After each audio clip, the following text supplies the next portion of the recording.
Asia, ikatlo na ang bansa sa mga may pinakamababang marka sa talamak na korupsyon.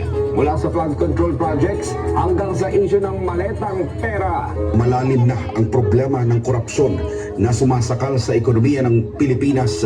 Inilagay ang bansa sa ikatlong pwesto sa hanay ng mga sinasabing pinakatiwaling bansa sa rehiyon.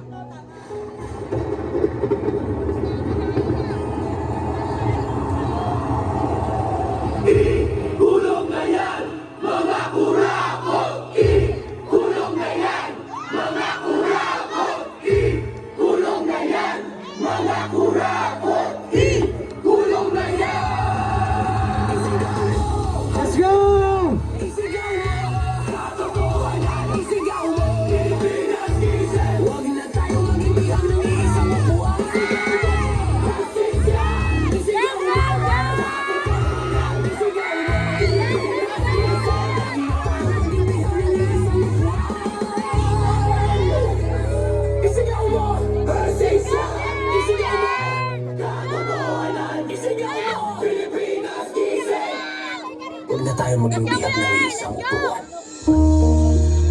Tutuusin, hindi lang naman kaming mga kontraktor ang nakikinabang dito. Marami din sa inyo, mga politiko, ang nagpapataba ng bulsa sa pangungurakot. Kawawa po talaga ang mga mamamayang Pilipino kasi ninanakaw lang natin ang kaban ng bayan.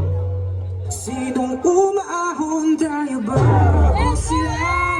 Mga ngiti nila habang nakakabog ka pa sa napunta sa pinaghirapan ko mga kaya. Ito na lang mga pangako niya.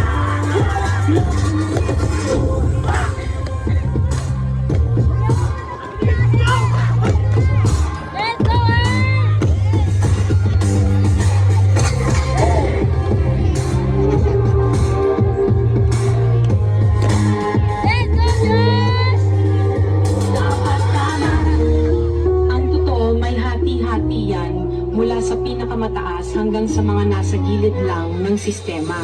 Sa patuloy ng pagdinig sa Senado sa mga di umano, pinurapat na proyekto ng gobyerno, 491 projects. Dapat tama, ilang tama ba din natin ginagawa? Paulit-ulit na lang na ito ang aming simula.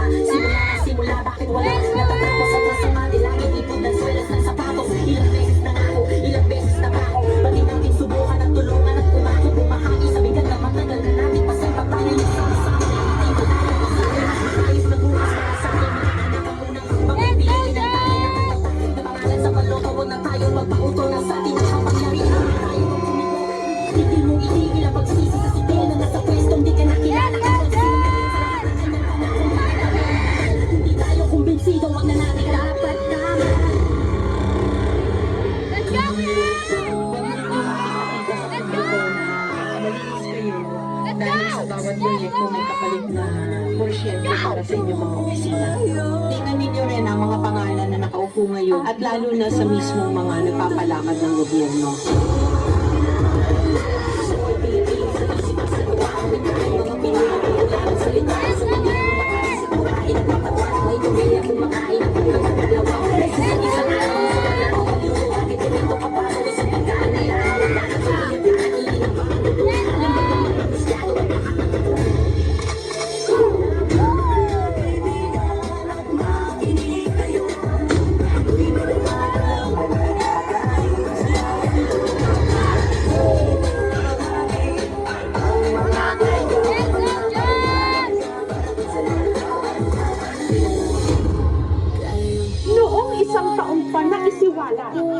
Na may mga mali-maletang pera o name basura na idinideliver daw sa ilang mga politiko na naglalaman di mano ng hindi lang bilyones, kundi bilyones na kickback mula sa pondo dapat ng bayan.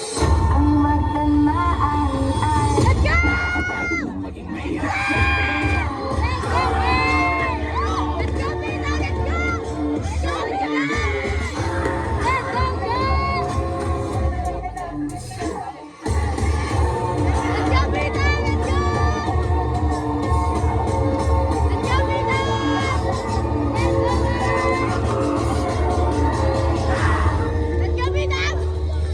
Pera ng taong bayan, pero tayo ang nakikinabang. Hindi ba tayo nahiya? Ang mga mahihirap mas lalong naghihirap. Kaya tama na ang pangungurakot natin.